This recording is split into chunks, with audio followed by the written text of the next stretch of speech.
Hey, muy buenas a todos, guapísimos. Nosotros somos el equipo Casa del Museo de la Memoria del Salón Pato. Nosotros somos Nicolai, Adrián, Pablo, Isaac y Néstor. Entonces, de una vez comencemos con las investigaciones previas. Entonces, las investigaciones previas que nosotros hicimos para poder llegar a la decisión de la experiencia que vamos a hacer es la primera visita. Pues lo primero de todo es la primera visita que fuimos, en las que se notaban varias diferencias en lo que era el parque al principio, cuando recién se está iniciando el Parque Bicentenario y, el museo, y la Casa Museo.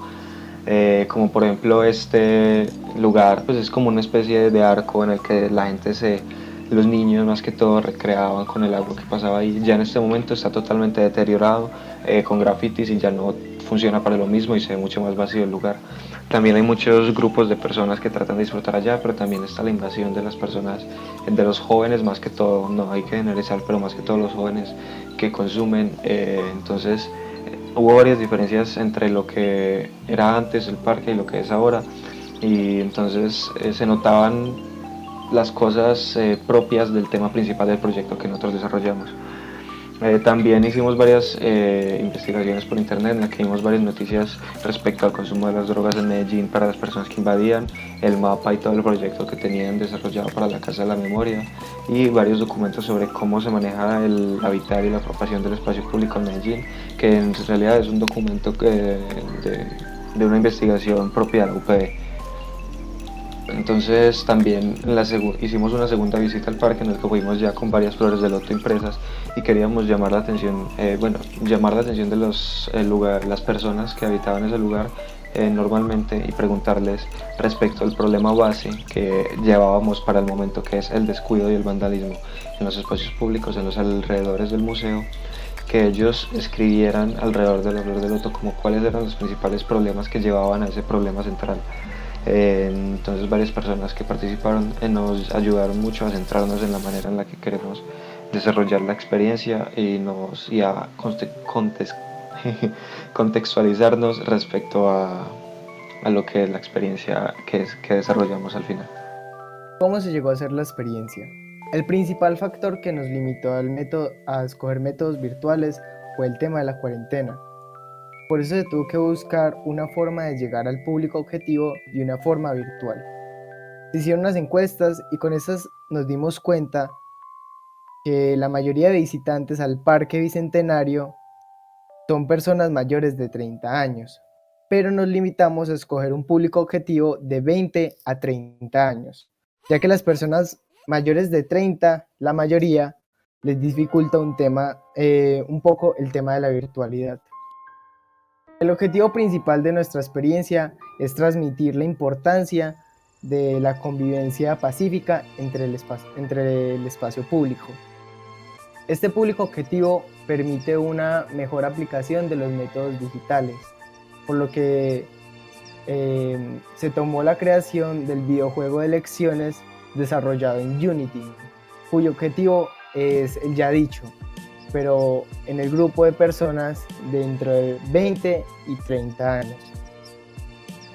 Bueno, como ya dijimos, tenemos un público específico que va de personas que están entre los 20 y los 30 años, es decir, personas que son jóvenes pero que también son adultas. Entonces, en este caso estamos basando nuestro arquetipo en dos personas, que son, uno es un padre de familia de 29 años, una persona ya mayor que tiene dos hijos. Entonces, es una persona que trabaja como empleado, tiene dos hijos, está divorciado, usa barba normalmente, lleva la barba, vive en una casa arrendada, juega fútbol con sus amigos cada fin de semana y le gusta llevar a sus hijos al parque recurrentemente. Entonces lo basamos como Sebastián, es un adulto nacido en 1991, es decir, tiene 29 años, que estudió en un colegio público que queda por su barrio y se graduó de bachillerato técnico en el que hizo técnica mecánica. Desde el momento en que salió comenzó a trabajar en un taller cerca de su casa reparando motos. A los 25 años se casó y tuvo dos hijos, uno a los 25 y otro a los 27 años. Y ese mismo año, a los 27, se divorció de su esposa. Nuestro siguiente arquetipo es una estudiante de artes plásticas de la UdeA, que es soltera, vive con su mamá y su tía, habitualmente le gusta fumar, es afrocolombiana, vive por Buenos Aires, o sea, cerca del Parque Bicentenario, sale casi todos los días, Y esta persona se llama Sharon, es una joven de 21 años que está en quinto semestre de artes plásticas en la UdeA. Se graduó de bachillerato en un colegio público. Se presentó varias veces antes de pasar la carrera. Y los fines de semana trabaja vendiendo manualidades y artesanías ahí mismo en el Parque Bicentenario. Le gusta habitualmente salir a fumar a parques y eso es todo. Desarrollo del MVP. El primer paso para llegar al MVP final fueron las ideas primigenias de concepto.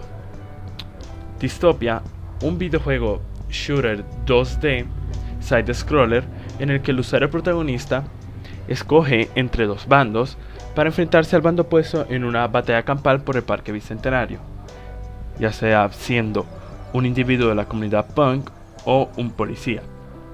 Por otro lado, Coexistir, un videojuego 2D narrativo enfocado en la exploración y la toma de decisiones mediante diálogos con los personajes que están en el parque. El MVP que decidimos desarrollar fue Coexistir, y aquí están las razones. Dystopia narrativamente es inferior a Coexistir, su narrativa es prácticamente nula. De igual forma, el tiempo de desarrollo y presupuesto de Dystopia era un poco superior al de Coexistir, debido a que al ser un videojuego en el que queríamos tener un gameplay y un balance bastante bueno, había que extenderse en lo que venía siendo programación, más animaciones, sprites, etcétera, etcétera. El nivel de violencia de Dystopia era mucho mayor al de Coexistir. De igual forma, de Dystopia se necesita un nivel de gameplay o de habilidad con los videojuegos mayor al de Coexistir.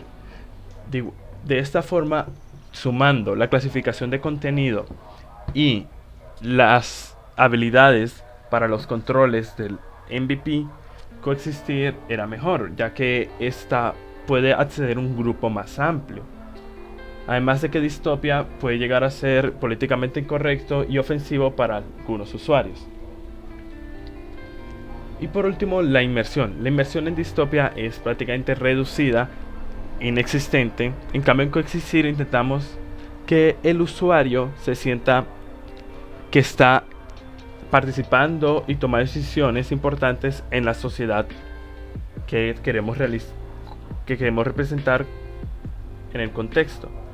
Te interactúas con los personajes y el ambiente reaccionan. Es todo bastante orgánico. De esta forma empezamos con la primera versión de Coexistir. La primera versión de Coexistir ya era jugable, no tenía todo lo que viene siendo los cambios en el mapa. El mapa apenas estaba creándose la primera versión. Pasamos del concept art a los primeros sprites en pixel art y recibimos las siguientes iteraciones. Más inmersión, pues es entendible, al igual que paleta de colores y animación, ya que lo que venía siendo el apartado gráfico estaba apenas creándose. Ortografía, mejorar la ortografía en los cuadros de diálogos, agregar un instructivo para saber qué hay que hacer y reducir los bugs de colisiones y de cambios de escenarios que tenía el juego.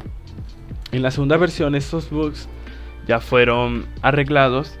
De igual forma, la inmersión y el apartado visual ya está mucho más pulido. La inmersión también se mejoró de que agregamos personajes nuevos, como viene siendo el vendedor ambulante y la prensa por medio del periódico. Además de que los personajes que ya tenemos empezamos a agregarle animaciones.